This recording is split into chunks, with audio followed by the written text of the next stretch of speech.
हगवणे कुटुंबानं केलेल्या छळाविरोधात महिला आयोगाकडे गेल्या वर्षी नोव्हेंबरमध्येच मोठी सून मयुरी जगतापनं तक्रार केली होती।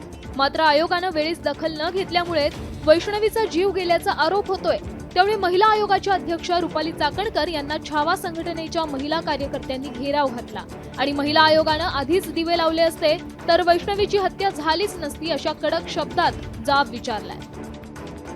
सांगा तुमची प्रतिक्रिया ताई। असं होत नाही ना, मागच्या प्रकरणामध्ये पण असंच झालं ताई। तुम्ही जर तुमच्या भूमिका संवैधानिक पदावरती म्हणून बोलणार नसेल असं होणार नाही ना। मग तुम्ही घेऊन टाका तुमच्या, ते सांगतात तुमचे नेते येणार आहेत पक्षाचे, उपमुख्यमंत्री, सगळ्या गोष्टी समाजासाठी चालले। 2 मिनिटापासून बोलून टाका ना।